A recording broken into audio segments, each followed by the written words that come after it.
आज हमारे मुख्यमंत्री ने जो महाराज अभी कुछ दिन पूर्व ही गायों के संरक्षण के लिए, गायों की रक्षा के लिए आदित्य योगी नाथ जी ने यूपी में जो एक कानून बनाया है, हम सब उस कानून की प्रशंसा करते हैं। मैं सदैव कहता हूं, ये देश जो है, ये भारत देश है। भारत देश कभी भी किसी का, आज तक कोई भी ऐसा हमारे भारत ने किसी पर अपनी ओर से चलकर आक्रमण किया हो, ऐसा इतिहास में हमको कहीं नहीं दिखाई देता। लेकिन इस देश पर अनेक बार आक्रमण हुए हैं। इस भारत देश ने सबको स्वतंत्रता दी है। तो क्या बोलते हैं, सेक्युलरिज्म, सेक्युलरिज्म खूब महाराज, हम स्वतंत्रता देते हैं, आप अपने अपने धर्म को माने, आप अपने अपने पंथ को माने, लेकिन ये कौन सा धर्म है जो किसी और के धर्म के ऊपर आप कुठाराघात करें।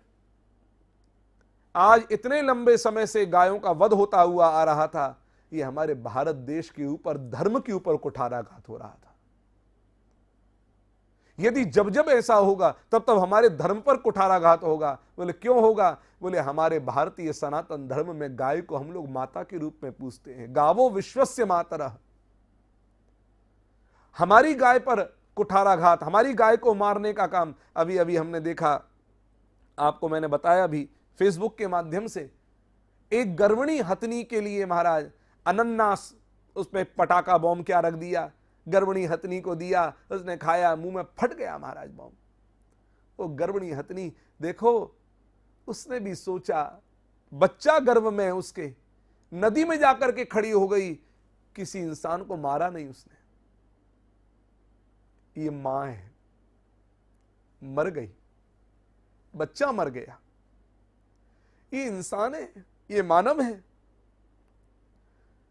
और फिर उसके बाद में एक समाचार आया, एक गाय को कुछ खिलाया, उस गाय के मुंह में बम फट गया, गाय के अंग भंग हो गए, पूरा मुंह लटक गया उसका। ये मानवता है। हमारे धर्म के ऊपर, हमारी आस्था के ऊपर कुठाराघात।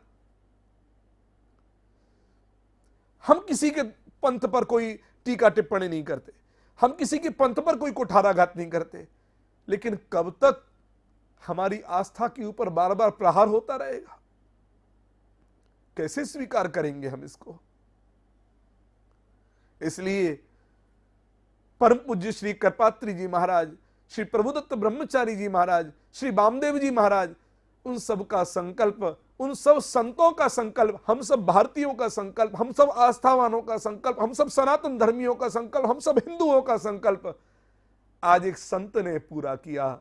उत्तर प्रदेश में गायों का वध करने वाले को 10 साल की सजा और 5 लाख रुपया जुर्माना, गाय का अंग भंग करने वाले को 7 साल की सजा और 3 लाख रुपए का जुर्माना, ऐसी दंड संहिता लगा करके, और हम तो ये कहते हैं इस दंड संहिता का पालन पूरे जोर शोर के साथ हो, जिससे हम लोगों की आस्था के साथ कोई खिलवाड़ ना कर सके विधर्मी।